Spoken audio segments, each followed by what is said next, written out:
Welcome back to another Meet Kevin podcast. It's actually the first time we're doing it on this channel, so welcome aboard. It's going to be a while for people to get adjusted to all these different channels. We'll talk about that in a sec. But we got Lucid, we got Tesla. Oh my gosh, the Tesla drama, the Jews, the Ross Gerber, everyone's freaking out, the Elons, everyone's upset. We're going to talk about all that.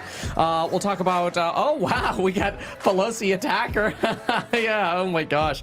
And we got a lot to cover here, so let's just get into it. Look, first things that we got to get started with, first thing that we have to get started with is remember that we have a bunch of channels now. We're splitting up where we're posting, so we realize views are going to be lower until people get used to it. But it's really for you, so you can choose where do you want to meet Kevin, okay? In Back Alley, different topic. That's the Meet Kevin podcast channel, the Meet Kevin Live, where we'll cover finance live, just the straight up Meet Kevin channel, where we'll do more curated content. Like I said, we got the podcast here, or we did politics for the first time today. That was great. Some really good, I really enjoyed it at least, some really good insight there on Trump v. Biden. What did you think, Mikey? You're nodding your head. Did you listen to it? Yeah, I think we both listened to it. What would you guys think? I thought it was good. I thought it was a great place where you don't have to, you can kind of freely let your conversation continue on instead of the comments being like, oh, get off politics, stay on finance. You can kind of continue on that rant. Not that it's a rant, but like there are certain people. Everything I say is a rant to McKay. McKay gets a message from Kevin. He's like, God, what's he ranting about now? There's some people that were like, move on from politics, get to finance. You're and there's right. some people like, hey, I want more politics. Yeah. And so it's just a home for everybody. Like it's what you said, like literally, if you had to encompass this restart by saying one thing, where do you want to meet Kevin? You know? That's so right. I think you're 100% right on that. And it's good because you're right. We were able to, like, for what, 35 minutes just talk pure politics, which was really nice. So what did you think, Mikey? Oh, I thought it was great. Okay. I watched all 35 minutes of it. Hell I love yeah. the politics content. Thanks, man. That's all. Okay, cool. So Treasury yields today, just to hit it before we hit Tesla really quick. Usually when yields go down, not always, but usually people get excited, like we had on CPI day. People get excited about the interest rate sensitive stocks like the Teslas, the Enphase, whatever. Unfortunately, Tesla now down 3.8% today on the day, down another 0.8 in after hours. Even Enphase was down. So you had a little bit of a, what I like to say is the give back. But that also comes with a little bit of Elon drama, right? After CPI, we ran all the way up to 242. That's coming off of the low of like 199, 209. So definitely up, but right back down to that about 230 level on Tesla. So why? What is Elon doing? What is he up to this time? Who's he pissing off again? Because when I'm sitting trying to study for my next video that I'm producing, and all of a sudden I get a text from Yahoo Finance, and they're like, hey, can you come on tomorrow and send us some thoughts on Elon and Twitter, and you know what's going on with his brand? And I'm like, oh no. What happened to get this time? Because they only reach out when they need, like, you know, some real perspective on Tesla. But usually only after something happens, like earnings or Elon does something. Well, Elon did something. And you did, in their defense, makes for some pretty good entertainment last interview. You were not very happy. I just don't hold back. I've decided I'm tired of it. I'm just going to say what I think, and people are either going to like it or not. No, I think that's problematic when you're in Elon's shoes where you're trying to sell Teslas to everyone. I don't know. What am I missing here? What happened? It's a disaster. It's a disaster. Let me show you from the beginning here. We'll add some context That's to redundant. Elon yeah. On my screen here, Christian. So this is the original tweet that started it all. To the cowards hiding behind the anonymity of the internet and posting. To the Karens. Okay, so this is someone.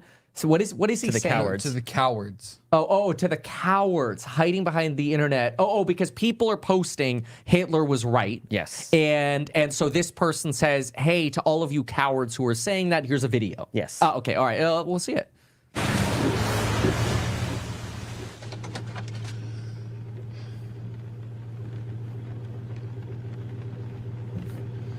I saw what you've been posting. Hitler was right. I didn't teach you that. You hide behind your screen, spewing all this hatred and ugliness. You got something you want to say? Get out of the truck and say it to their faces. Nice. Really humanizing what sort of hate is like.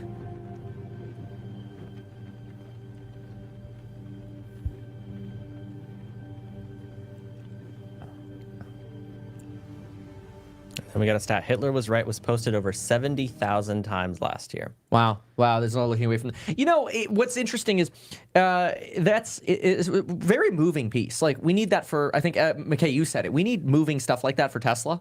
Sorry to like, it just evokes emotion. Like, emotion is one way to sell, whether it's through fear or it's through happiness or joy or sadness, that can sell. You need that for Tesla. In this case, what you're doing is you're selling sympathy, right? You're selling a message. You're selling, hey, feel bad for people who are being hated on. But what's also interesting is they're showing it as coming from like a 14-year-old kid.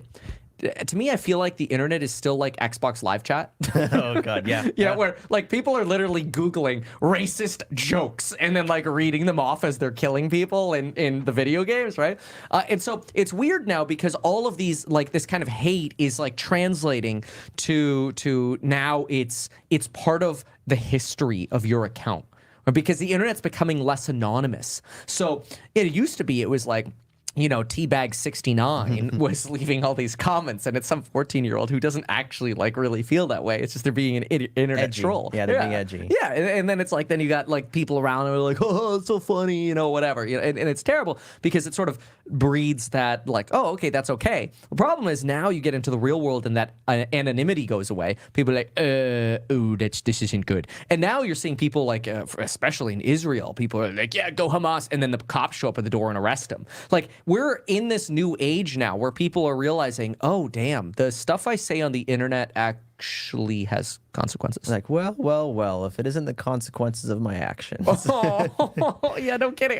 But then, think back, like 20 years ago, you get an Xbox Live subscription, and you could say every racist slur there is under the sun, and there were zero consequences. It's only now starting with this, like, analytic highlighting that it feels like you're like, that has always happened before, is my point. That's always been said. It's just now it's analytics. Now it's, amplification by bots. And, are there really that many people writing this, or is it, 1,000 accounts saying it 70 times? Again, no level is appropriate, but it's going to happen. So I just wonder, like, can we do stats like that for all races? Like, how many jokes are we making about, Asian or black or Mexican or white people or Germans or whatever, right? So that'll probably come into light over time. I think it's probably good for society to realize, like, hey, what you say on the internet lives on. But I don't know. What do you guys think? So that's my response sort of to the video, right? Yeah. I forgot we were talking about Elon here for a moment. This follows through with what Elon said and how it kind of turned anti-Semitic, because it's hard because that message is like a good message. Yeah, it is. But it's the follow up that kind of has really stirred up a lot of drama, more drama than I've seen in a while from Elon. What was the response? Let's go ahead. and bring it up, I have Mike. this on my screen too. So underneath the video here, we have this response from an artist formerly known as Eric. He goes, okay. There it is. Okay. Jewish communities have been pushing this exact kind of dialectical hatred against the whites that they claim to want people to stop using against them. I'm deeply disinterested in giving the tiniest shit now about Western Jewish populations coming to the disturbing realization that those hordes of minorities that support flooding their country don't exactly like them too much. Wait. The tiny shit about Western Jewish populations coming to the disturbing realization that those hordes of minorities, what hordes of minorities? All of them. All of them. Oh, God. That those hordes of minorities that support flooding their country don't exactly like them too much. I'm trying to understand this. So Jewish communities is who he's talking about. I'm deeply disinterested in giving the tiniest S about Western Jewish populations coming to the realization that those hordes of minorities that support flooding their country this is pretty wordy. So I'm trying to understand exactly what's going on here. I think what's almost an attempt at saying here is this is almost what you're seeing in Europe, where people are like, hey, like, we took a bunch of Syrian refugees in, and now it feels like, cultures are getting diluted maybe, right? But I think this person's, and I'm not sure about his second paragraph, but the first paragraph that's a little problematic, quite problematic here, is this idea of like, when you go on the internet and one person is trying to spread sympathy, and then somebody else is like, F you, man, you guys do it too. First of all, it's a logical fallacy, right? To say that, well, you too. I think the fallacy is to quoque. It's you also, or and you, or something like that. To quoque. It's Latin, and it's basically saying, well, you're not allowed to say that we shouldn't hate because you hate as well. But that's a logical fallacy, because it doesn't mean, like, two wrongs don't make anything right, is a simple way to put that. And so just because that video is saying, hey, like, we should not spread hate, which I think is a great message, doesn't deserve a response from somebody like this is like, I don't give an S about you. That's bad. That person's tweet is actually fueling hate, in my opinion. It doesn't matter with this whole like and you thing. That's bad. Okay, let's go back to this tweet, because I haven't seen all of this. But so far, I don't like what I'm seeing from this person. It's very abrasive. It's very aggressive. I'm deeply disinterested in giving the tiniest S about Western Jewish populations. Okay, so he's bagging on Western Jews, basically, coming to the realization that those hordes of minorities that support flooding their country. I get lost in the pronouns here. You want truth said to your face. There it is. Okay, so basically you have somebody who's saying, well, you're a hater too, so screw you. We don't care that you guys have problems as well, because we have problems too. This is a very inflammatory message. Okay, is this what Elon responded to? Yes. Oh, So no. you want the truth said to your face? There it is. Okay. Elon Musk, you have said the actual truth. Well, that's stupid. Yeah. God damn it, Elon. Yeah. What the hell? 5.7 million views for Elon's response to it, which definitely. Why is he so stupid? Why is he so dumb? Why is Elon, who I think is one of the smartest people in the world, such an introverted, social, dumbass idiot? That's all he is. This is just why? Why? What benefit do the over 110,000 workers at Tesla get from that? Nothing. What benefit do the 5.7 million people who just saw that on Twitter get? Nothing. What benefit does that do to reduce hate? Nothing. What benefit does that give to prove that Twitter is not a platform that promotes hate? You know, like if he responded to that and said, hey, look, man, we know tensions are high, but we don't want to add fuel to the fire of hate. They're spreading a message that's saying, let's not hate. And you're saying, yeah, well, you're a hater too. That's fueling fire. All he's literally doing here is walking up to a firebed and adding more fuel to it. And he is the one of the biggest voices in the world. Would Taylor Swift ever do that? Of course not. She'd be canceled immediately. Half of her stadiums would be empty. And we're supposed to trust in this guy to sell Teslas with our, our investments and our savings. Now, I will say, I think that the damage that Elon has done, well, up until now, we'll see. I think a lot of the damage that Elon has done with his spouting and blabbing on social media has already been done. And it's almost already, I feel like, hopefully, priced into the stock. Like, okay, Elon's a nut job. We get it. But maybe you need a nut job to create Tesla, right? Maybe you need to be a nut to create a Cybertruck. But I think it'll be one of the best-selling cars in the world. I'm almost certain of that. It's going to go through hiccups. Like, the launch is going to suck. There's going to be so much bad press about it when it comes out.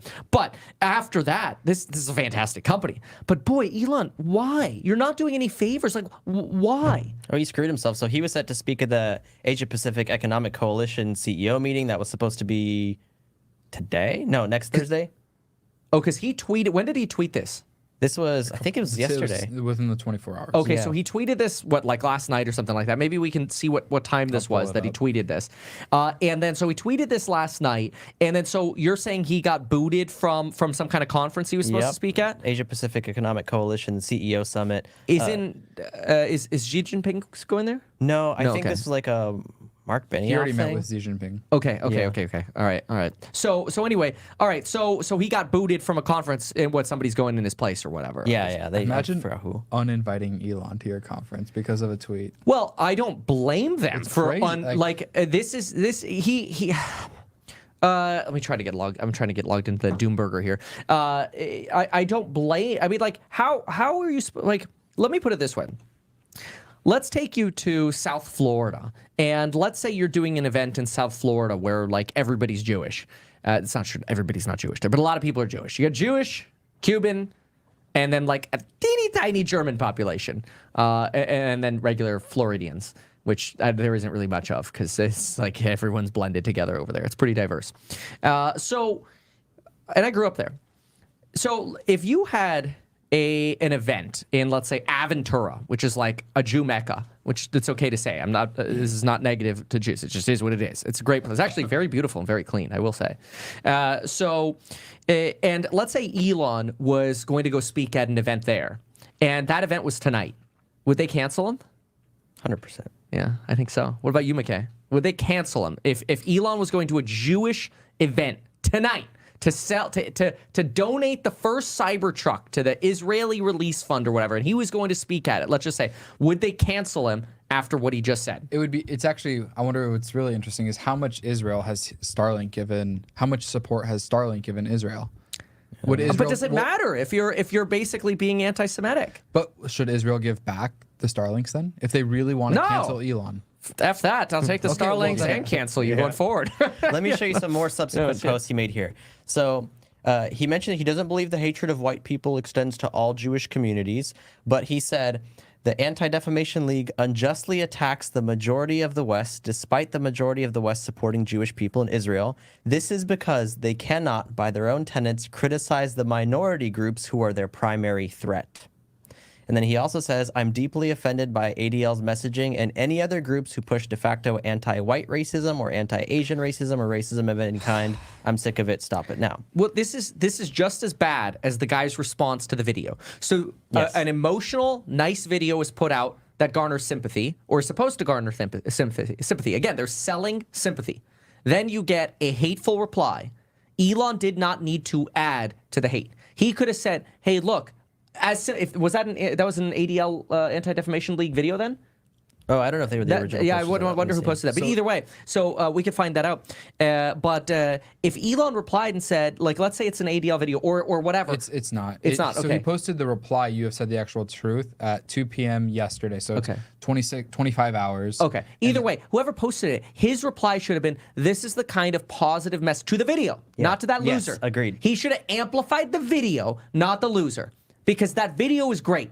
The video is fantastic. It doesn't make anybody else feel bad. It literally does not make anybody else feel bad. It shouldn't. Anybody who feels bad watching that video is just like at a screw loose. There's nothing wrong with promoting sympathy. Nothing wrong with that at all. Elon should have replied to the video and said, hey, look, if this is your message, like if this would be the messaging of the ADL, all for it, please. In fact, you know what? Here's $1,000 in ad credits for spreading those kind of messages, because those are the messages we want. You know what? We'll give you $1,000 ad credits to do the same thing for Hispanics who are discriminated against, like immigrants or Black, American, whatever. Like, here are ad credits to support anyone who's discriminated against with those sort of positive messages. That's what he should have done. Instead, Elon decided to amplify hate. Yep. And that is stupid. He is a total idiot for doing that. I love Elon. I think he's great. I think Tesla's great. I'm bullish on Tesla. But there's nothing that could defend that. It's totally moronic. It's worse than I thought. I just pulled up on Bloomberg here. All I did is I typed in Tesla. And then, of course, you type in Tesla. IBM pulls ads from X after Elon Musk's incendiary comments over white pride. Ad placements. IBM Corp has abruptly pulled ads from X, formerly Twitter, amid a maelstrom of controversial comments from a billionaire owner Elon Musk and the placement of an IBM ad. IBM has zero tolerance for hate speech and discrimination, and we have immediately suspended all advertising on X while we investigate this entirely unacceptable situation. They're right. Are they referring to that reply? Yes. On Wednesday, Interesting. Musk agreed with a post on X that had anti-Semitic conspiracy theory that Jewish people hold dielectric hatred of white people. And Elon said, you have said the actual truth. So dumb. He's so dumb. Like, Yeah. again, amplify the positive, not the negative. Okay, I'm tired of this. So So that's like the first half of what I think we should talk about. This We is should talk all about just the setting up. whiplash. This is all just setting up the The story whiplash here. has been just as bad. So Ross Gerber, your friend Ross Gerber, was not very happy with You this. got to give Ross a call tonight. Make sure he's all right because he's not okay on Twitter. Yeah. I actually just found out he deleted one of the tweets that I was going to talk about, but I still pasted it here. He said, getting a flood of messages from clients wanting out of Tesla and anything to do with Elon Musk. Many saying they're selling their cars as well. What is he doing to the Tesla brand? And he deleted that. He deleted that one. Okay. He's got two more that are still up. He's got one that says, and you can throw this on the screen, it takes a lifetime to build a reputation and a day to lose it, which is true. Mm-hmm. And then this is a Yahoo Finance article just talking about what we just talked about. And then the last one, is sadly, this is a win for Rivian. I will be replacing my Tesla Model Y for a Rivian next year, and I'm sure the rest of LA will as well, which that last part I don't necessarily agree Model with. Y, that's his wife's because he has an S. That's Oh, interesting. I wonder if they're getting 2 Rivians. I like how he's claiming ownership for his wife's car. Or maybe So he's I'll be keeping his car and he's just replacing hers. All right, my wife then- will get the Rivian. I Yeah. still want the Tesla. That's what it is. Yeah. He still wants the Tesla for himself. Then- Because I don't think she trusts FSD. Probably not. So he's like, all right. Well, she doesn't use FSD anyway, so we'll get the Rivian for her. and now he can buy Rivian because he supports it. People are telling him to chill on Twitter, but he's like, I am chill, but my clients are not. Yeah, and people are taking jabs at him, saying his performance is way worse than Tesla's, and he's just Ross calling me. fighting back in all of his replies. Summer Live. Yo, what's up, Ross? Hey, man, I'm live right now. Can I ask you about Tesla? Well, I don't have you on speaker, but can I put you on speaker and you can throw in a comment? Hell yeah, I ambushed you. Sorry, bro. Hold on one sec. All right. Why are you replacing your wife's car for a Rivian? Because that's what she wants. She wants a Rivian. I mean, why would she want a Model Y? Let's work backwards. Okay, everybody has a Model Y. It's the same car that it's been out for years and years and years. When I go to a supercharger, I don't even know which car is mine. Okay?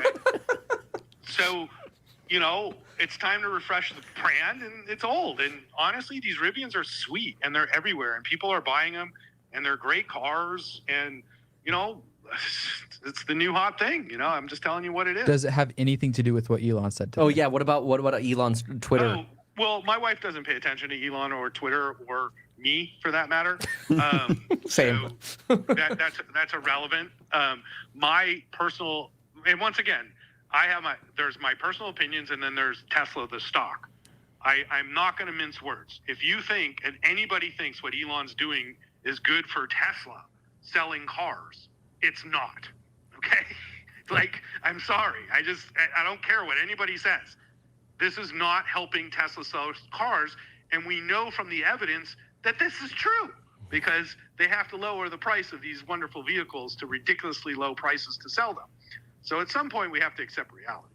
On a personal level, I've been kind of over the comments for a long time, and this is just another one. You know what I mean? The Elon comments. I was wondering about that. Is it possible that people are just numb to Elon's attitude at this point, and that maybe like the bottom's in for like the emotion around what people think Elon's doing? Well, I thought we were there, but then I got a lot of anger and hatred towards Elon from the community that I know today, and I wasn't even like paying attention to it, and then it was just like this, like a lot of people calling me wanting to express their unhappiness and or sell their stock.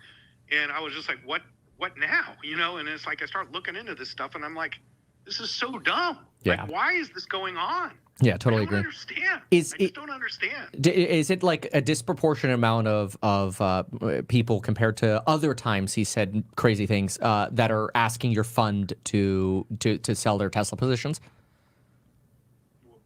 Well, no, once again, I'm an investor in Tesla for over 10 years, let's say, okay? I love Tesla, the company, okay? And I want them to be wildly successful, and I want electric vehicles to take over the world, okay? But I also have to accept reality in that if the company itself isn't able to make more money or sell more cars, this is a serious problem for Tesla because they have the capacity to make a lot more cars. And the question is what's happening now going to hurt Tesla's ability to sell 3 or 4 or 5 million cars a year? And that's what we're trying to assess now is, what is Tesla's long-term potential if the CEO of the company has no desire to do anything to help sell cars, And so this is a problem for investors that I haven't fully quantified yet, but for sure, I think that it is a problem longer term, and I'm not sure how it gets solved. I think you're totally right. Ross, we're going to have to solve it in Vegas. Well, I didn't want to tell you the bad news that, my kid having a really good run in a soccer team, and it might be like the finals that day. So we might Hey, have to go a different day. we'll celebrate when he wins the finals. Let's catch up later, We man. have to go the next day, but we're going. The deal, man. We'll catch up on it. Yeah, take care, Kevin. Thanks, By Ross. the way, I like your new fashion consciousness. This Oh, is well, great. thank you. Appreciate it. See you, man. All right, take care. But okay, yeah, look, he's right. You know, he's totally right. He echoed very similar sentiments here, certainly regarding Elon. He's not helping, right? Even if you hit bottom, he's certainly not helping the stock, right? If Elon started being empathetic, great. But what he's doing is like he's projecting anger, and it's almost like he's frustrated with his life or his job or whatever he's gotten himself cornered into. But he's just not helping himself. Yeah, I think what it comes down, like a lot of what it comes down to for the frustration of Tesla investors is the mission to advance sustainable energy, which is ballpark Tesla's mission statement. And then you have Elon's tirade of the mission statement of bringing free speech to the world. And a lot of times those two things just don't go well together because Elon will say things that have nothing to do. And it's almost like a conflict of interest for a poor Tesla. And like, because those employees suffer, the investors suffer, the community suffers, just because Ross is right. It's not helping. Is Elon, does he have his rights to freedom of speech? Sure, he can. But he also has a responsibility to the company and to shareholders to help promote the company. And this is not doing that. Yep. What else we got? Well, Gary Black also had something to say about it. Oh, I want to actually hear Gary's thought. I have this on my screen. He says, Elon Musk has to stop the anti-Semitic remarks before he damages the Tesla brand. 2 of my Jewish clients reached out to me this morning to express their outrage over his Twitter comments last night. I want to believe the CEO's attitudes and Tesla brand equity are not linked, but my common sense tells me otherwise. Yeah. I wonder how many people are actually shifting their money. I wish I could figure that out. Like, if we could find that out, that would be very interesting. But I guess we will find out how the stock keeps performing. But I don't know. Today wasn't a good day for Tesla, so who knows? But then again, the broader market was moving down a little bit on sort of recessionary fears as well. So it'll be interesting to evaluate. All right, what else we got? Okay, so, well, I do have more Tesla news, but before that, I have some Lucid news. Oh, They who's announced that? Oh yeah, they you know the company that made a couple dozen cars. They announced a new one. They announced their Gravity today, which is their SUV. And let me actually pop this open in a second. Yeah, then we can see what that thing looks like. It's funny, announcing new cars versus like actually making new cars. Yeah, it's kind of like, when are we gonna get the Cybertruck finally? I want to know. I know. We'll have more than 500 by the end of the year. No, we'll see about that, huh? Are you a little more nervous? Zero nervous. The launch is Zero. yeah, it's gonna be entertaining, but it's not gonna be super useful. Here's right. the Lucid Very promo optimistic. first, and then we'll scroll through their website a little bit. All right, let's see it.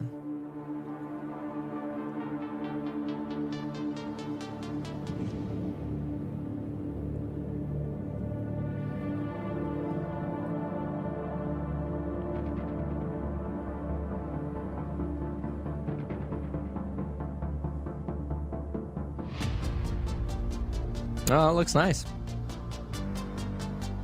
Oh, wide angle lens with clickbait. Actually, I thought the wide angle was a weird choice. It made the car look narrower to me. On the Yeah, inside. it looked a little weird. So that's it. I'm actually, well, first of all, what do you think about the looks? Wow. So Lucid has this, like, they're a head turner of the car. Like, whether you like it or you don't like it, it turns heads. The car, from a quality point of view of like, it's like a Mercedes style quality. The leather, the interior, the stitching, all of those things are generally fantastic. They do a great job with that. The problem is, I think their technology integration is trash. Like it's like I'd rather have Toyota technology, which is actually pretty good these days, than the Lucid integration. Just because most of their software seems to be bolt-on technology. Like I remember when they did. Somebody announced today that they were going to have, Hyundai. Hyundai is selling cars now through Amazon directly. Wow. And they're going to include Alexa in the Hyundais. But I'm like, Alexa sucks. Alexa's dead. Alexa's dead. Like, didn't they carve out the entire Alexa they did. business? I Yeah, thought they did. I thought they did too. So, like, are they just keeping the leftover Alexa and then throwing it in the car? Then it's going to be just as bad as it was in the Lucid, because the Lucid had Alexa, and Alexa's like worse than Siri. I'm triggering everybody who has like one in their house right now. Probably. I'm sorry about that. But anyway, it's bad. And so when they integrated it with the Lucid, it was not good. It was buggy. Half of the things, my API doesn't support that. I feel like they literally just Google Alexa API installed into a car, and it did like 2 features, but the vast majority of stuff it couldn't do. It was worthless. So not a big fan of the whole suite that you get with Lucid. Like if you want the comfort and the feeling, great. If you want the technology, it's probably the last company you should touch. It's definitely not a technology forward company. Their battery tech is supposed to be pretty good, but my take on like the actual aesthetics, like if having this on the screen, the front of it, I can't really get a shot of the front. Sure. The front kind of gives me Kia vibes. The back is like something between those Dodge Durango SUVs and maybe like a Chrysler Pacifica minivan. Oh, that's a Do you really see good it? point. Yeah, no, I see that now. That's funny. But the inside looks really luxurious, really comfortable. Like the inside definitely looks really, really nice. The front almost looks a little Toyota Matrix-y there, like one of the OG Toyota Matrix-ys. Just how it like pinches down on the front like that, from a side angle a little bit more. Let's see it a little bit more. But let's see if we get one. We'll find it. The beginning. Oh, there. Even it was on the screen. You know what? Go to where it was on the little center column. Yeah, that. Almost at a glance. Like, wait, was that a Toyota Matrix? I don't know. I had a Matrix when I was a kid. But anyway. That was my first car. Oh, was it? Toyota Matrix? Yeah, that's cool. It's then I basically a crashed it. Toyota Corolla, but a hatchback. Exactly, yeah. And then you step on the gas, you count the 2, and then it starts rolling. Yeah, by 10 seconds, you hit 60 miles an hour. The Pontiac Vibe is actually the same vehicle. Did you say you crashed yours? Yes. Oh, my God. What happened? A car hit me. Car hit you or you hit the car? I hit the car. Well, technically, I don't know. Anyways, MKBHD. Did you pull in front of them? Yes. MKBHD did a review of the Gravity, and they've actually turned the frunk into like a seating place, so you can sit and there's cup holders in there. It's like a seat now. It actually looks pretty cool. It's like it's like the Rivian ones where you know how the Tesla Frunk's open and you have to put stuff in from the top, whereas the Rivian one, like even the front opens up, so you can just sit down. It's got one It's like of a those. chair. It sounds like more negative cash flow is what it sounds like to me. You know, like from an investor point of view, it's one of the reasons I think Tesla is so phenomenal is they will sell. Let's put it this way. All the car manufacturers under these high interest rates are having to lower prices. It's very simple. We are going into deflation. The vehicle inflation will be deflation will be very real. Everybody's going to go negative on manufacturing cars, and then there'll be Tesla. That'll still be positive on manufacturing cars because they're not doing all this stupid stuff that you're like never going to use. Don't get me wrong, for like that one edge case scenario, oh yeah, I'm going to go tailgating or whatever with my Lucid. For that one time you do that, great, congratulations. But do you know how many beach chairs I could buy? Like comfortable beach chairs? Like we could buy an entire tailgating setup, throw it all away like 50 times. For the amount of money we would save buying a Tesla over this. So it's not worth it. So it's cool, but again, Tesla reigns supreme when it comes to margin because they're not doing stupid From stuff an like investor that. perspective, yeah. Lucid I is agree. advertising 440 miles for the Gravity, and Tesla has 348 for the X. Yeah, Almost 100 miles. Their S long range is like 405, so it actually beats the longest range Tesla available right now. that might be true, but like realistically too, I wonder how many people are actually going the full range. I mean, maybe you're commuting. I mean, you guys do because you go back. I mean, I'm outnumbered here because you drive to Arizona and you drive up to NorCal. But I feel like for the vast majority of people, their daily commuters don't need this kind of range. And then you wonder too, is Lucid they haven't adopted the Tesla network yet? Yes, they did. They did. They did? But Yeah. they're starting in like 25. It's like 2 years out. Yeah, so I mean, I wouldn't touch it until I had the Tesla network. The No way I I'd touch agree. it. The thing that I dislike the most about Lucid, there's a handful of things. One, I think their CEO is robbing the company. Number two, I think the hardware is so beautiful, but the software leaves such a bad taste in somebody like a driver's mouth. That's like you have this beautiful car, but like it takes 10 seconds to boot up. Like the software is just so bad. Yeah, the software's terrible. So Everything about it. they should just Give up. I remember when I tried to parallel park and it would park like it was a normal parking spot. I had a video of this somewhere, but anyway, I would go to parallel park and it would back me in like it was a regular parking spot. So I'm sticking out in the middle of the road in the neighborhood. I'm like, oh, come on, Lucid. Yeah. I got a couple more pictures and specs here, and then we can move on. Sure. Up on the screen. So this is the front end, right? It's, I don't know, kind of Kia. You're right, kind of Toyota vibes too. But 440 miles of range, and these things are going to start at about $80,000, which is much more expensive than the Y, but pretty much on par with the Model X. Yeah, just get the Y. I mean, why bother? I agree. I mean, that's pretty much actually all I had is the $80,000 starting. trunk space or frunk space rather is like 9 or 10 cubic feet, which is a little bit smaller than the Rivian, but we were comparing to like a really big vehicle in that case. The inside looks very luxurious. It looks very nice. I'm sure people will maybe buy them more than the Lucid Air, but that's really not saying much. So you get 10 people buying this instead of 8. Exactly. Lucid needs to stop coming up with cars and start making cars. Oh, You're right. Scale. You're right. Okay, what else we got? Cybertruck So we got some release? Tesla news. Yeah. So Cybertruck, if you remember, I think everyone's still talking about this, how Tesla said, if you buy that Cybertruck, you can't sell it within the first year. If you resell it, we're going to sue you for $50,000. So I'm still seeing people tweeting about this and talking about how like, oh, you still don't own your Tesla, even if you own your Tesla. But they actually ended up revoking that like the very next day because of all the criticism. Wow. Okay, so they deleted that. Yes. Really? Yes. Okay. So you can flip it if you want. It's not a completely unusual thing for manufacturers to do, especially for like the rarer cars. I know Mercedes has done this in the past. And Ford, when they came out with the GT, they wanted people to actually drive them and not just store them in their garage and invest them. So they were saying, like, you have to put X amount of miles on them and you can't flip them. And it's 2 years that you have to hold on to them. And John Cena sold his and got sued for it. No way. Yeah. They settled out of court, so I actually don't know what they settled. But yeah, I mean, that's usually what happens. But it's sending the message of, like, don't mess with, don't try us, Oh, yeah, that's okay, but they got rid of that, eh? they got rid of it. Deliveries are coming up. Oh, didn't someone we know get an invite to that? Oh, yeah, invite to the cyber reveal. That's gonna be interesting. I don't know. Is it like I know a lot of people are really excited about the event. I think it's just gonna be another buy the rumor, sell the news kind of event because I think that's when we're gonna hear like, all right, I hate to say it, I worry it's gonna be like the Apple event where they're like, this is the Cybertruck, yay! And then it gets to like the point where the pricing comes up and the delivery dates, and it's going to be like, buy it today for $99,000 and it'll be available June 1st, 2024. And you're just going to see the stock's just going to tank. How much do you, because I agree, maybe like the tri-motor is probably going to be around that. What do you think Yeah. the cheapest one's going to be? The cheapest one that they'll manufacture right now will probably be $79K is my guess. So I think it'll be up there. They'll have plenty of demand. Like Elon said, it's not going to actually be break even probably for about 18 months.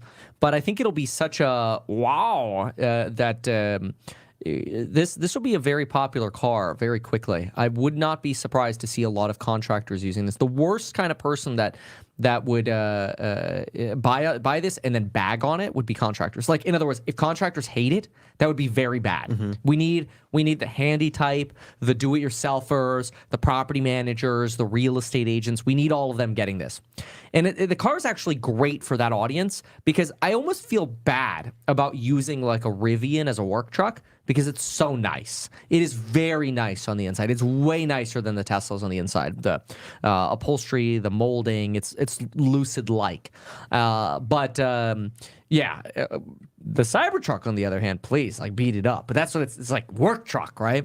So I'm pretty excited about that from that POV. And the Rivian's got some utility too, like a lot of actually utility. It's got great to it. utility. Don't get me wrong. I just feel want- bad because Yeah. like I don't want to scratch it with the Cybertruck. It's like the more scratches, the better. It looks better. Yeah, the Cybertruck almost looks better, like muddy and beat up. Yeah, exactly. Like the Rivian's, like you got to wash it every weekend and like make sure it sparkles. I do wonder how washing will go for that Cybertruck, for that metal on the outside. Like, Pressure wash it, what's that baby. going to actually look like? Yeah. A little spit shine, spit shine. So one criticism it's been getting, and I have this on my screen right now, is somebody leaked kind of some video of the interior, and this is a still from that video. And doing the math here, seeing what the trip is planned here, 26 minutes, 16 miles, and that's going to estimate leaving you at 65% range, whereas right now in the first photo it's at 71%. So you could do the math, and you get a range of less than 275 So I have a miles. couple of suspicions. One, this is the reason this is a big deal is because the Cybertruck range, when any employees have shown pictures of the interior, you can never tell. Like, it's purposely hidden. Yeah, can you open up that picture again Here's for a the moment? first one. Hold on. 71%, 55 minutes remaining. That's So 'cause it's at charging. 71%, yeah, because it's charging. At 71%, In 16 miles, it'll be down to 65%. so 6% going off for how many miles? 16. 65%. And how many minutes? Oh, that's a 26-minute drive, but that just depends on traffic. Yeah, it could be traffic involved there. That's not like 60 highway miles. So we're losing 6% in 16 miles. Okay, got it. So if we do 100, if it's linear, 100 divided by 6, 16.6 times 16. That's how they got to about the 265 or whatever. 265, is that what you got? That's how I got 265 on that quick math. But that's presumably with some traffic there. Yeah. That's at 71%. That's interesting. Yeah, I actually don't know that that's going to be that horribly far off. The lower model might be like 250 to 300. You know, probably. Counterpoint though, if this is in tow mode, then that's amazing. Is it in tow mode? We don't know. Oh, we don't I mean, know. but that would be pretty rare to think that it would be in tow mode. Unless that's what they were testing. I don't know. I don't know. But this could also be an RC candidate. So it's like maybe they don't want to put the best battery pack in a release candidate. Yeah, like why would you want to put RC kit, pin number. Like maybe Tesla's purposely not putting the pin number. That's another one. I didn't think about that. ATM machine. Exactly. Who knows? Your personal pin number. Look,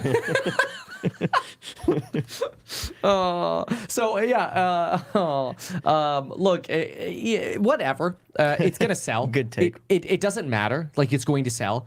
So you know, Tesla Q is gonna have a field day. You know, talking about low range or whatever. Like, whatever. I mean, what's the base Model X right now on its range? Isn't it like 280 or something like that? It's 384. 384 for the base model. The base now? Are model, you I think, serious? has a longer range because they only have 348. two. Sorry, 348.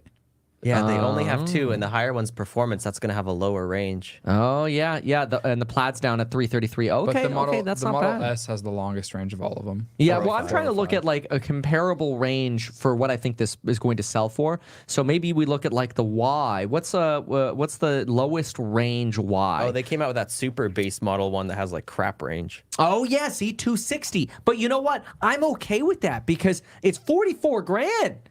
44 before grand for the incentives. rear wheel drive, and then you've got the long range, which But brings go to you up probable savings. That's pretty crazy to see that number. Oh yeah, I know, the but a lot of that's hypothetical clickbait. I don't numbers. look at that but crap. it's still cool. It's nonsense. It's I don't know if that one will even qualify. The rear wheel drive, will that qualify? It looks like all Model Ys qualify for the 7,500. Okay, well that's actually not bad because now if I go $44,000 minus 7,500, that's starting to look pretty nice. $36,500. That's cheaper Gets than me when I Model bought my Y. 6 months ago. Yeah, used, and which is crazy. Without because FSD. That's true. Look, either way, point is, I support Tesla having cheaper cars with less range. So if they can introduce the Cybertruck, let's just say at $59,000, and it's the 270-mile version, great. I'm all for that. Absolutely all for that. If now they then they have a long range model that's like 349 or 399 or whatever, great. If you want the longer range, pay for it. But the reality is, I believe this. They should have, and you'll do this with like a $25,000 car. Give me a $25,000 two-door Tesla that has 99-mile range. That's the Tesla Roadster. I have one. Yeah, that is true. You have that. But the point is, like, so you use it for different purposes. You use it for around town. You take it to the beach. You take it to the car shows or whatever. You know, like, so you use the car for whatever purpose. You know, you have a one long range car and one shorter range car. Big deal. Yeah. I think that's totally normal. A couple of months ago, you were saying just to pump the margins. So maybe eventually they'll get down to the cheaper Cybertruck. But you're like, list this thing for $100K and see what happens. Oh, Obviously, 100%. it was a hyperbole. But Oh, no, well, 100%. Like the first 200,000 of these cars will sell like hotcakes, and people will do anything to pay more just to get them. So yeah, what would you be willing to pay for a Cybertruck delivery day? Delivery day, what would you be willing to pay for it? To have one of the first 100, you're the first YouTuber to have a Cybertruck. Well, I mean, like I'm not a car reviewer, so it doesn't do much. But like, I mean, like I don't know if somebody's like, here's like if I could pick up the Cybertruck at the event, yeah, I don't know, I'd probably pay like $300K for it. Really? Yeah, sure. Like it would just at the event and like low VIN and newer clip one. it. Yeah, sure. Clip it and send it to Elon. Well, no. I mean, Pump like, the margins. But my point is, the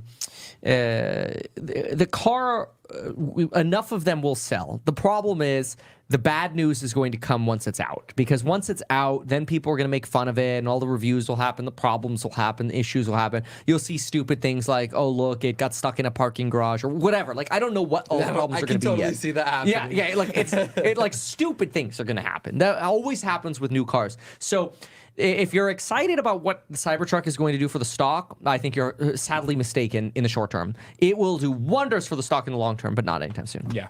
Next. Agreed. All right, next. So okay, a little bit more Tesla, then we'll move on. Dwayne "The Rock" Johnson. Yeah. He was on the recent Joe Rogan Experience yesterday, and I have a clip from this that I wanted to share here. Just listen to this. Okay. Do you drive today? Like, what's your go-to? Well, I have a lot of cars. I collect cars. I have too many cars. But my car, I drive my Tesla a lot. I love it. Yeah. I love that fucking thing. And I drive my Everybody who I talk to has a Tesla loves a Tesla. fucking great. Yeah. Jamie's got one. He's got the one I have, the Plaid. They're the shit. Yeah. They're so fast. It's Is there- it's a time machine. How about, that's what I hear. Is there an SUV available? Yeah, they have an SUV and they have the Cybertruck that's coming How out. about a pickup truck? That's the Cybertruck. Oh, nice. Have you seen it? You haven't No. seen it? You haven't seen the Cybertruck? All I drive is pickup trucks. Oh, Elon brought one here the other day. It's fucking Badass. insane. It's How does he insane. not know this? That's what I'm saying. This has to be. Elon must have paid The Rock to say that, because That looks bad. It just reiterates that people are clueless about what Tesla is or what Tesla's doing. This guy doesn't even know that they have an SUV, which has been around for like 6 years. They don't even realize, he doesn't even realize that a Cybertruck is coming. This is why Tesla should advertise. I hear they ran their first YouTube ad or whatever. But boy, they got to step it up, man. I don't understand. They have such a good company and there's so much potential there, but God, Elon, what are you doing, man? They technically have two SUVs if you count the crossover Model Y, For sure. which is the best-selling vehicle in the world. Yeah. The Model X is the fastest SUV in the world, and it's been out, I think, more than 6 years. I think closer to 8 years. Jeez, and then Cybertruck is like the most talked about car right now and the most pre-ordered vehicle in history. So I'm just shocked he's never heard of any of these. In fairness, so I'm going to go jaded here. Most pre-ordered vehicle in history, the deposit's $100. So in 2 fairness, million is a lot. it's $100. So like everybody's going to pre-order it, even if they don't want it, just to be like, well, just in case. Maybe I'll have win the lottery. I bet. do Someone know said that- this guy lives under a rock. The Rock lives under a rock. Somebody said Ross is going on CNBC to talk about Tesla. There's no way we could get that up, could we? When is he going on? Max, do you know when he's going on? Because that'd be cool to react to live. Yeah, we can always get to it later. But I mean, maybe CNBC was watching us and they're like, we need him on now. So we already had Ross on. Yeah, it's true. We already have. All right. To your point, though, it's a perfect example of why Tesla needs ads. I'll show you the first one. This is 30 seconds long, and this is on YouTube. We're the only car maker in the world that has a fleet of well over 1 million cars on the road, fully instrumented from a sensing perspective. Wait, can we just pause for a second? Yeah, I have a lot of rants. We're like, we'll replay that for a second, but wait, can we please? This is like the second time they've done this. Get a very clear accent, okay, or somebody who can enunciate clearly. If you're going to start ads, at least give the damn ads a good test, because when people see or listen to ads, you're usually passively listening. You're doing something else. You're on the toilet. You're going, 1, 2, or 3. You're I don't know. You're working. Okay, you're coding. I don't know what you're doing, but you need somebody clear, very clear. This is why the I'm a Mac versus I'm a PC was so good. It was very clear. I could understand every word. It appealed to a very basic level of intelligence, not because people are stupid, but because people are half listening. And also because some people are stupid. Okay. The other thing is, I will continue to rant about this. Why are they showing a crash and then going to 32 cameras? They don't need to impress the tech bros anymore. They're trying to impress the moms. They're supposed to be pushing safety. That's their goal. Okay, all right, let's see. Let's watch the whole They thing. should Let's watch the start whole off with a We're nice. the only car maker in the world that has a fleet of well over 1 million cars on the road, fully instrumented from a sensing perspective. We can know exactly where the seat is, we can know where the steering wheel is, we know when the airbag deployed exactly to the millisecond. We have more data now than we've ever had before. We can understand real exposure, and then we can design our vehicles for that exposure. Okay, you know what would have been better? Like this, I get what they're doing here, and I like it because this is actually, if you think about it, this is straight out of the shareholder meeting. Because in the shareholder meeting, Elon Musk said, you know, hey, like we're fine tuning what our airbags do based on crash test data. And what was my question? Hey, why don't you tell people about this? There it is. Yeah. There it is on YouTube. He literally said he would try it. He is now trying it. And it's based on what we talked about the shareholder meeting. The problem is, I think an issue you have is now we know the data. Okay, we have a crash. We know the data. People don't want to hear you're using my data after I get in the accident. The messaging is reversed. Yeah. It's we have been Tesla. You might think of Tesla as new, but we have over 15 years worth of crash test data. With this data, every new Model 3 and Y you buy today is 17x, whatever the number is, safer than the next leading car. So even all the people half listening are like, what? Teslas are 17x safer, right? 17x safer than the next leading car, like a Camry or whatever. That is the bottom line you have to sell. People want the bottom line. I get it. You get data from your crashes. How does that affect the next person buying a Tesla? You got to look at the camera and go, Mom, I want you in a Tesla. I want my baby twin girls in a Tesla because it's 17 times safer because of the 15 years of that kind of engineering at Tesla. That's the message that they should be sending. Instead, it's like, hey, if you crash, like someone else will probably benefit from it. Yeah. Guys, if you crash, we'll be able, thanks to all our sensors, to use that data to make help some money. Call me a conspiracy theorist, whatever you want. This video, if you line up the timing from when you guys released your ad to when Tesla just published this one, in terms of like corporate things, Ours was better. That lines up with the timing. Like they probably saw your guys' ad and we're like, we got to publish it. I'm a conspiracy theorist. People are going to think I'm crazy. And I'm a rapper.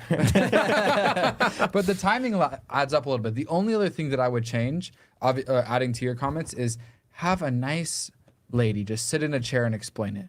Because the people that are going to care about safety are going to be the moms. They're going to be the wives. Obviously, dads and men will care about safety, but they care about the speed. I don't think women work for Tesla. Like, I don't know. Are there how many women? Like, I bet you it's 99% dudes. I get it. They're going to be the token 1% women. Yeah. But we need more women.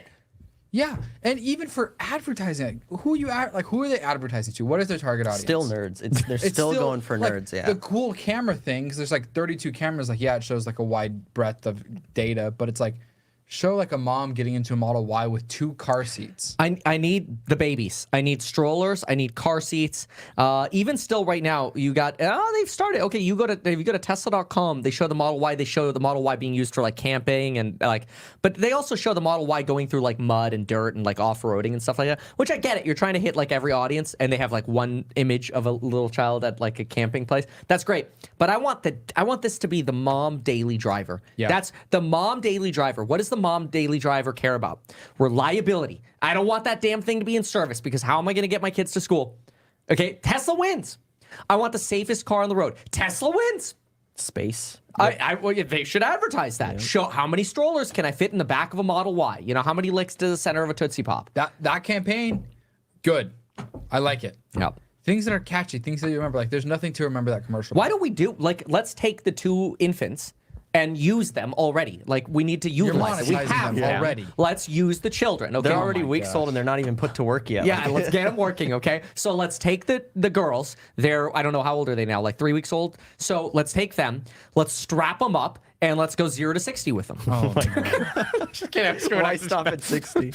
Okay. Tesla, you're going in the right direction. Good job getting an ad out there. Yeah. Now let's just make it a little bit more family-oriented. Yeah. Family-oriented. That's what I'm trying to say. And again, it's when people are passively listening, we need the bottom lines. So I'm glad that they're trying, but we need the bottom lines. The bottom lines have to be very clear. So it's good. It's okay. It's okay. It's trial and error. We're practicing. It's fine. I am proud of them. I will give them good credit. they did what they said they would do. At the shareholder meeting, I specifically said, Elon, why don't you tell people about what you just told us here, with especially the airbags and the safety, and how they make the car safer after crashes? This is literally that. So the beef is over? You guys are No, friends no, again? no. No, he I was just still gonna hates say, me. At He what, still I'm gonna hates say me. at what cost? The cost of you getting blocked. I mean, like, whatever. It's like, what do I care? Like, whatever. It's like, I don't, like, Elon doesn't need to see it. It's people at Tesla, employees at Tesla, investors at Tesla. We can spread the message. Everybody cheering at the shareholder meeting. The investors were the ones that convinced Elon. It was the clapping. Yeah, because he stood just like, oh wow, I had no idea you guys had such Exactly. emotions about this. It's like, Exactly. So who cares? So whatever. Anyway. So okay, what else we got? All right, we're done with Tesla. I got some market and economy news. Okay, well let's go because I'm losing my patience. I need like some Tesla tequila after this bullshit. Ooh. Remember Michael Burry? No, who's that? He's the guy whose watch is wrong 100 times a day, but he's right once. So his management company, Scion Asset Management, they ended up closing their short position on the S&P 500 and Nasdaq. It's it's been advertised as a $1.6 billion position, but that's the notional value. So who knows, tens of millions. Because he's all maybe. derivatives. I mean, remember that's what made him in 08. Like people he called the housing crisis. Yes, but with derivatives. So small exposure, big potential reward. And he's been calling it every month since then. Dude, he said sell in like January, right before the massive rally coming out of the bottom. So, but what's more interesting than the closing the short is he's got new shorts against BlackRock's iShares semiconductor ETF. Ooh. And I've got, let me open up the holdings here. Please, I was just Yeah. going to do that. Good job. I read your Damn mind. it. That was really good. Okay, I got it on my screen. Okay. Holdings here. Look at this. AMD Could and you zoom into that NVIDIA's like number 20x? 3. I'll tell you when I could see it. AMD brought. Wait, hey, yo. It's Hey, still yo. blurry. It still can't. Well, there. this is Okay, as much now I as can read it. Go to Max. It's still blurry, but I can read it now. So AMD's number one. Okay, what's the allocation? Like what, 5%, 6%? Well, now you're gonna have to make me scroll. 8.8. Okay. All right. Okay. So we're starting at 8. That's fine. Broadcom. Okay. Oh, that's dangerous. Oh, and Intel. Oh, that's stupid. You can't short Intel. Intel's so cheap. It's a value stock. You can't short them right now. I love Intel. They are my favorite little value play, and that's why I have exposure to them. TI, Qualcomm. I mean, these are a lot of 5G heavy ones here. Wow. The Qualcomm, Percentage-wise, we're down to like Broadcom. 5% at this point. Intel was up 6.7% today. Intel's a great deal. It's a great deal. We started buying that thing $29 to $31. It's a great company. Love it. But you have to realize they're getting the stimulus checks right now. They are getting the stimulus checks, and they're in a field that's not interest rate sensitive. See, like Tesla and Enphase, they're getting stimulus checks as well, but they're interest rate sensitive. So you need rates to plummet, which they will. But as far as Intel, this is stimulus checks and not interest rate sensitive. I wouldn't do that. I mean, like, I don't know, maybe you could short swing this, but I think what he's doing is he's setting up for NVIDIA earnings, potentially tanking. Possibly. Yeah. I don't see that happening, though. A lot of semiconductors, NXP, Taiwan semiconductors. What's the allocation to Taiwan? Like 3? Yeah, 3.8. Yeah. Okay. ASML's in there. Everything. It's the entire semis industry. Yeah. Okay. Wow. This is the one industry that, maybe they'll miss expectations, but it's the industry that can continue to support spending because it's corporations that are spending money on this. It's, the Palantirs, it's the Microsofts, it's the cash-rich businesses are plowing money into semis. I could not justify shorting semis right now. Now I'm also biased. I'm all like we're heavily exposed to semis, but I get. I mean, if you want to play timing, Michael, I guess, but it sounds stupid to me. Agreed. So he took a loss on his market short. Oh, yeah. Like and now 50%. he's going. Now it's like, okay, well, I'll roll it. So you're not losing money is his thesis, maybe, and I'll make an even bigger bet that I'll be right on something. Interesting. Yeah, not happy about that. That sounds a little silly, but okay, it doesn't matter to me. He'll be wrong again. Next, Money market funds, all-time high, again, for another consecutive week. So Bloomberg. allocation to Exactly, for money market fund like assets. Bloomberg reported that interest rates north of 5% and volatility in fixed income markets drove investors to these havens. So in this last week, ending on November 15th, 7 days prior, $21.9 billion additional dollars was added to money market funds for total assets now being $5.73 trillion in money markets. Wow. You know, what's so, like, it just makes me tingle inside, because guess what happens when all of that money, like at least 50% of it, goes into stocks? Oh, yeah. We're not going to be poor anymore. Like, yes. And it's not just that money that's in the money market funds. It's when it gets, here's what I see happening. People start realizing inflation isn't the enemy, it's actually deflation. How do you cure deflation? Because deflation leads to joblessness. Fed will destroy their second mandate that nobody's paying attention to right now, jobs, if they don't react quickly to that. They have to print enough to prevent the joblessness. Small, medium businesses are getting smashed. They're the ones who get wrecked in these high interest rate environments. So they lay off. They're like, they're what, 2/3 of the business economy and employment. That's a big problem. So Fed has to step in. Rates come down. And you'll still do QT, but rates will come down. That starts setting off bond buying and stock buying. And what happens? We hit all-time new highs on companies with pricing power. People are going to take their money out of staples like your Costco's and your Walmarts and throw them into anything that has growth and that benefits from low rates. Your Michael Burrys get squeezed. Yeah, the Michael Burrys get squeezed. Then that money flows into chips, because now everybody's spending more money, so there's more demand for chip-related pricing power style companies like cars and solar, and all of a sudden you've got the Fed maybe not yet printing money, but certainly lowering rates. And what ends up happening is the money that flows from money markets to chase those stocks to new highs gets amplified by hedge funds who now have to go long with derivatives and cover shorts.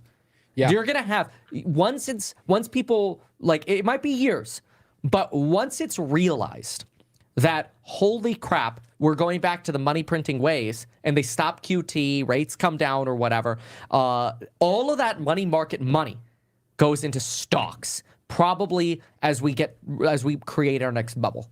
Yeah. Jay Powell may not say it anytime soon that inflation is over, but do you know who did say it? Who said it? CEO of Walmart. Ooh, yes, he did. Oh, so did Nick T. Nick T said it. So that just means Jay Powell said it then, right? Basically, yeah. Nick T and Jay Powell are BFFs. Yeah, it's crazy. I gotta go.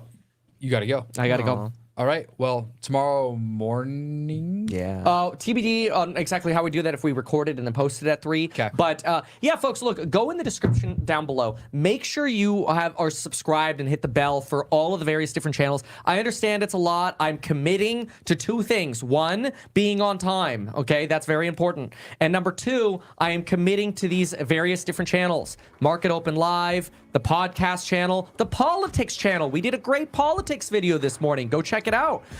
Go check out, obviously, the main channel. You can see that. They're all linked down below. We also made a house hack channel, so I'll be posting some house hack before and afters over there soon, so make sure to check that out. With that said, even though I'm a licensed financial advisor, licensed real estate broker, and becoming a stockbroker, this video is neither personalized financial nor real estate advice for you. It's not tax, legal, or otherwise personalized advice tailored to you. This video provides generalized perspective, information, and commentary. We didn't show any third-party content, but if we do show any kind of content that is data-wise, or the tweets or whatever, those are not endorsed by us, and nothing should be deemed a reasonably sufficient set of information for the purpose of evaluating a security or making an investment. Personally operate an actively managed ETF and hold long positions in various securities, including those mentioned in this video. However, I have no relationship to any issuers, nor am I presently acting as a market maker, other than being related to the issuer that is house hack. I think I got everything. Good job. Nailed it. I think I nailed it. Bye, everyone.